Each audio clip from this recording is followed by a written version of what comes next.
हम और आप जानते हैं कि झारखंड में चुनाव बहुत ज़ोरों शोर के साथ चल रहा है। पहला फेज ख़त्म होने के बाद दूसरा फेज का आज अंतिम प्रचार प्रसार का समय है। हम आपके माध्यम से सारे लोगों से हम अपील करना चाहेंगे, जिस तरह का भारतीय जनता पार्टी ने एक नया तरीके से विवाद पैदा करने का, आपस में जो हिंदू मुस्लिम सिख ईसाई जो आपस में भाई भाई जो कांग्रेस का पुराना नारा है उसको तार तार करने का काम किया है, शर्मसार किया है। तो हम उम्मीद करेंगे कि बोकारो एक शिक्षित जगह है। यहाँ पर सारे लोगों से मेरा अपील होगा कि बोकारो जिला कांग्रेस कमेटी में 4 विधानसभा क्षेत्र है। जनता के बीच में जो अंडरकरेंट है, जो देखने को मिल रहा है कि हमारा इंडिया गठबंधन के चारों प्रत्याशी अच्छी मतों से विजय होंगे। और अगर हम देखें पहला फेज में जो वोटिंग हुआ है उसके हिसाब से भी सभी का आकलन है कि फिर से हमारा इंडिया गठबंधन का मजबूत सरकार झारखंड में बनने जा रहा है। हमारे मुख्यमंत्री जिस तरह से चुनाव जीतने के बाद और लगातार भारतीय जनता पार्टी के तरफ से डिस्टर्ब करने का और यहाँ तक कि जेल भेजने का जो काम भारतीय जनता पार्टी ने किया है, झारखंड की जनता उसको पहला फेज में जवाब दी है और दूसरा फेज का भी जो अंतिम समय चल रहा है इसमें जवाब देगी। हम आपके माध्यम से ये कहना चाहेंगे कि जहाँ हम बैठे हैं, जहाँ फिल्टर पानी से हम नहाते हैं, ये शहर कांग्रेस पार्टी का, नेहरू गांधी का और आदरणीय इंदिरा गांधी जी का देन है ये शहर। हम उम्मीद करेंगे कि इस शहर में अमन और चैन को बहाल रखने के लिए आपस में बेहतर समन्वय के साथ बोकारो विकास करे। देखिए, आज बोकारो की प्रत्याशी श्वेता सिंह जी की जो जीत है वो सुनिश्चित दिखाई दे रही है। जो बोकारो जिले में 4 सीट है, चंदनक्यारी, बेरमो, गोमिया और बोकारो, इन चारों सीटों पर हम चुनाव जीतने जा रहे हैं। और आप जानते हैं कि जिस तरह से यहाँ के विधायक हैं जिन्होंने बहुत सारी बातें कही है कि हमने एयरपोर्ट का निर्माण करा दिया गया, उसको चालू नहीं होने दिया गया, कम से कम बोकारो के लोगों के आंख में धूल झोंकने का प्रयास ना करें। वो पंडित जवाहरलाल नेहरू जी, श्री कृष्ण सिंह जी की देन है कि शहर में 70 से ये एयरपोर्ट बना हुआ है।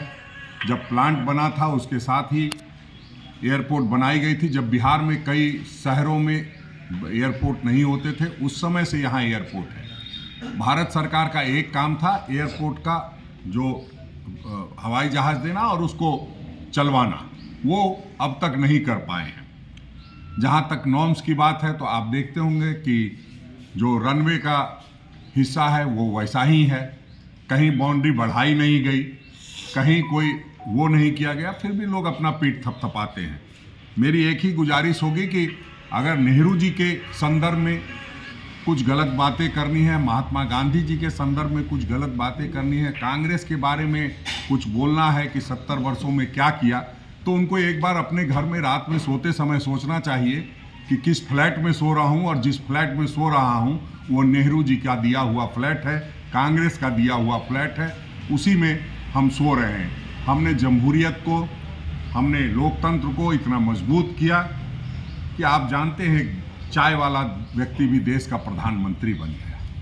तो हम लोग लगातार, हम लोगों ने जो काम किया है उससे सभी लोगों को लाभ मिला है और जो इस तरह की बातें करते हैं उनको एक बार गिरेबान में झांकने की ज़रूरत है।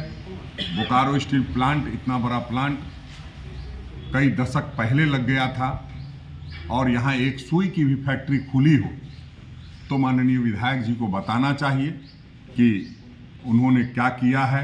हाँ, ये ज़रूर है कि शहर के आसपास कुछ अपार्टमेंट्स का निर्माण हुआ है और उस अपार्टमेंट्स के लिए जो ज़रूरी सुविधाएं हैं, जो अपार्टमेंट के रेट को बढ़ा सके और कोई व्यक्तिगत लाभ हो सके, उसके लिए ज़रूर जो यहाँ गरगा नदी है उस पर पुल बनाया गया है। वो बार बार पुल का जिक्र करते हैं और पुल का जिक्र करते हुए अपना पीठ थपथपाते हैं। हमें लगता है कि उन्हें एक बार ध्यान से समझने की ज़रूरत है। वो कल मैं किसी चैनल में देख रहा था, वो कह रहे थे कि यहाँ से नाइन जाना बहुत सुगम हो गया है, तो उनको पता होना चाहिए कि बोकारो स्टील सिटी की सड़कों की हालत जर्जर है। बोकारो एक तरह से केंद्र शासित शहर है, बोकारो स्टील के अंतर्गत आता है।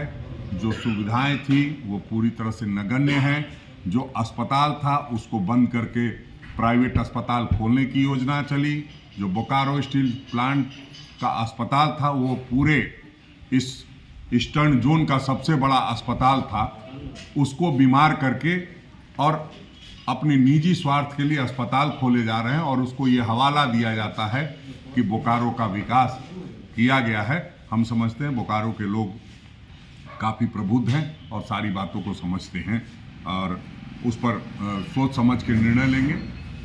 अंत में इतना ही कहेंगे कि श्वेता सिंह जी की जीत सुनिश्चित है, अनूप सिंह जी की जीत सुनिश्चित है, चंदन क्यारी में उमाकांत रजक जी की जीत सुनिश्चित है, गोमिया में जोगेंद्र महतो जी की जीत सुनिश्चित है। अगर मान लो श्वेता सिंह चुनाव जीतती है तो बोकारो एयरपोर्ट कितना दिन में शुरू हो जाएगा? देखिए, बोकारो एयरपोर्ट की जहां तक बात है, हम तो ये कह सकते हैं कि 3 महीने के अंदर में हम लोग बोकारो एयरपोर्ट को ऑपरेशनल करा देंगे।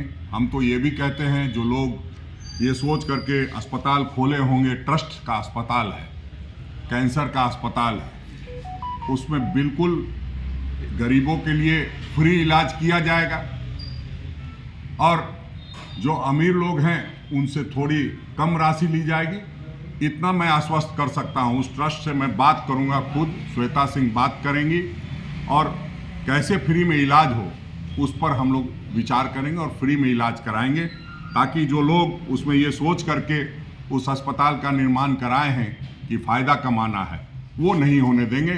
फ़ायदा जनता का होना चाहिए, किसी ट्रस्ट का और किसी मालिक का नहीं।